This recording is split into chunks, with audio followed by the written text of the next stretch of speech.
আসসালামু আলাইকুম। এই যে দেখেন আমি যে ভিডিওটা করলাম, এই যে আপনার নদীর এখানে আপনি যে মাছ যে মারে, এটা সারা বছর কিন্তু এখানে কিন্তু মাছ পাওয়া যায়, ঠিক আছে। এই দেখেন, এই যে দেখাইতে পারছি, এই যে সারা বছরই এই জায়গায় এই যে বান দিয়ে মাছ মারে, আবার এই যে বসি দিয়েও এরা মাছ মারে চাচারা। এই দেখেন আপনার এই যে এই চাচারাও বসি দিয়ে মাছ মারে। চাচাকের বাড়ি কোথায়? সুলতানপুর। আপনার মাছ কি পাওয়া যায় নাকি?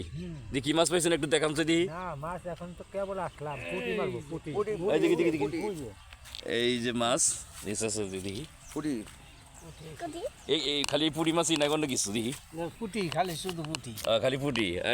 আচ্ছা, বড় মাছ টাছ পাওয়া যায় নাকি সিজনের সময় রুই কাতল চিতল বল সব পাওয়া যায়। সিজনের সময় না? বর্ষাকালে আরো পানি বেশি হলে পাওয়া যাবে। বড় মাছ মারার এক ধান্দা আর এটা মারার আর এক ধান্দা হ্যাঁ তাই সব রকম মাছ আছে, চিতল বল রুই কাতল। সব মাছই আছে কিন্তু আমরা মাছ পুঁটি পুঁটি আহ, এখন হলো পুঁটি মারার মৌসুম আচ্ছা, আপনার এর চেয়ে কি বড় বড় মাছ পাইছিলেন কোনো দিন? পাইছি পাইছেন? বোয়াল মারি বল বল বল মাছ আচ্ছা। বড় বল বোয়াল গজার টজার পাওয়া যায়? হ্যাঁ ওল গগার বোয়াল পাওয়া যায় ধন্যবাদ বিয়স। দেখেন এই যে নদীর মধ্যে, এই নদীটার পানি কিন্তু শুকায় না, হয় না, ঠিক আছে, এটা শুকায় না, কিন্তু হবে না। যখন বর্ষার সিজন যখন হয় নদীটা খুব স্রোত হয়, ঠিক আছে। হ্যাঁ, এখানে প্রায় মানুষে মাছ মারে, বান দিয়ে মাছ মারে, কেউ খরা জাল দিয়ে মাছ মারে, দেখাইতে পারলাম আপনাদেরকে। ধন্যবাদ বিয়াস। যদি আমার ভিডিওটা ভালো লাগে শেয়ার করে দিবেন।